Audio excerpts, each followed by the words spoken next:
Assalamualaikum warahmatullahi wabarakatuh teman-teman. Perkenalkan, kami mahasiswa PGMI Universitas Muhammadiyah Magelang Angkatan 2020 akan menyampaikan paparan materi tentang matan keyakinan dan cita-cita hidup Muhammadiyah. Kami beranggotakan Rima Oki Imanatun, Anissa Maharani Putri, dan Navita Nurul Hasanah. Apa sih matan keyakinan dan cita-cita hidup Muhammadiyah? Jadi, matan keyakinan dan cita-cita hidup Muhammadiyah adalah suatu sistem paham organisasi Muhammadiyah dalam memperjuangkan gerakan untuk mencapai tujuan. Atau dengan kata lain, substansi ideologis yang mengandung paham agama yang fundamental. Kemudian sejarah matan keyakinan dan cita-cita hidup Muhammadiyah lahir pada waktu Muktamar Muhammadiyah ke-37 tahun 1968 di Yogyakarta, di mana pada waktu itu situasi Indonesia setelah tertutup dengan dunia luar pada zaman Orde Lama seolah terbuka lebar dengan Orde Baru. Pada tahun 1968, konsep westernisasi, modernisasi, sekularisasi, dan sebagainya masuk ke Indonesia. Kemudian keprihatinan para pimpinan dan pakar Muhammadiyah pada waktu itulah yang melatar belakangi perumusan konsep-konsep Islam ini sebagai pilihan alternatif versi Muhammadiyah yang kemudian disebut dengan matan keyakinan dan cita-cita hidup Muhammadiyah. Adapun tokoh-tokoh yang terlibat dalam penyusunan konsep-konsep ini adalah Profesor Dr. Rosyidi, Ahmad Azhar Bashir, Jindar Tamimi, dan sebagainya. Demikian menurut Muhammad Zaman Al-Kindi. Lalu bagaimana sih isi dari matan keyakinan dan cita-cita Muhammadiyah?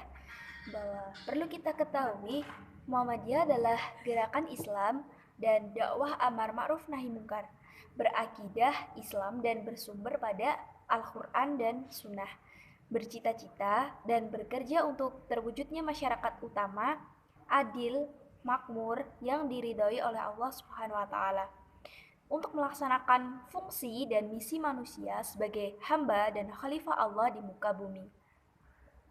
Lalu Muhammadiyah itu sendiri berkeyakinan bahwa Islam adalah agama Allah yang diwahyukan kepada Rasulnya sejak Nabi Adam, Nuh, Ibrahim, Musa, Isa, dan seterusnya sampai kepada Nabi Muhammad SAW sebagai hidayah dan rahmat Allah kepada umat manusia sepanjang masa dan menjamin kesejahteraan hidup, materi, dan spiritual, duniawi, dan ukhrawi.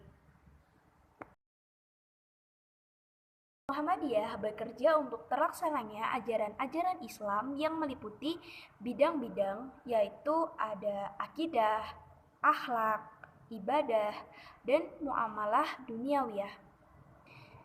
Muhammadiyah sendiri itu mengajak segenap lapisan bangsa Indonesia yang telah mendapat karunia Allah berupa tanah air yang mempunyai sumber-sumber kekayaan, kemerdekaan bangsa dan negara Republik Indonesia yang berdasar pada Pancasila dan Undang-Undang Dasar 1945.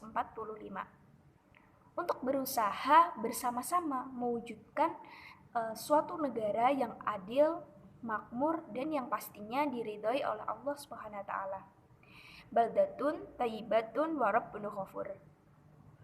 Lalu rumusan matan keyakinan dan cita-cita hidup Muhammadiyah disempurnakan oleh PP Muhammadiyah atas kuasa Tanwir tahun 1970 di Yogyakarta dan disesuaikan dengan keputusan Muktamar ke-41 di Surakarta.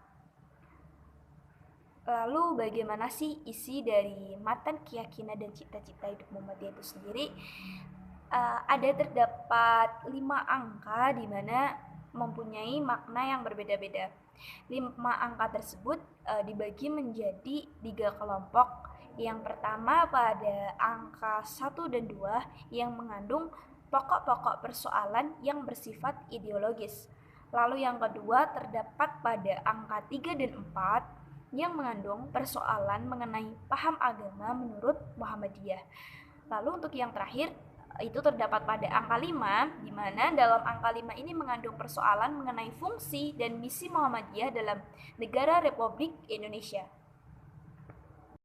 Hidup berasas Islam ini berimplikasi pada kesadaran cita-cita hidup yang ingin dicapai, berupa terwujudnya tatanan kehidupan masyarakat yang baik dan tentunya diridhoi oleh Allah SWT.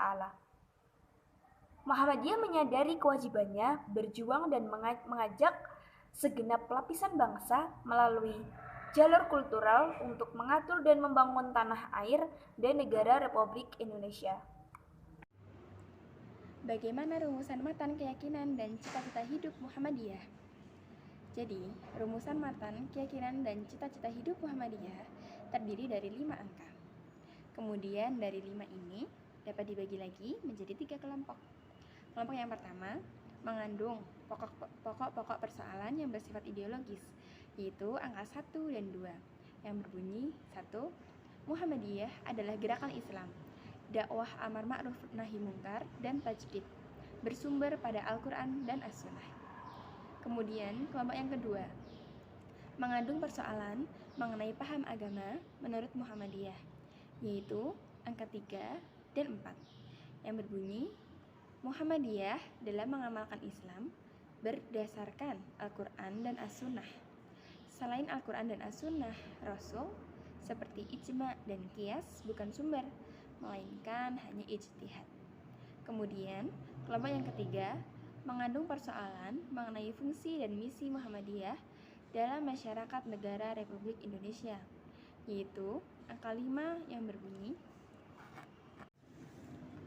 Muhammadiyah mengajak segenap lapisan bangsa Indonesia yang telah mendapat karunia Allah berupa tanah air yang mempunyai sumber-sumber kekayaan, kemerdekaan bangsa dan negara Republik Indonesia berdasar Pancasila dan Undang-Undang Dasar 1945 untuk berusaha bersama-sama menjadikan suatu bangsa negara yang adil dan makmur dan diridhoi Allah SWT, atau yang biasa disebut dengan baldatun thayyibatun warabun ghafur. Sekian pemaparan materi dari kami. Apabila ada kurang dan lebihnya, kami mohon maaf. Wassalamualaikum warahmatullahi wabarakatuh.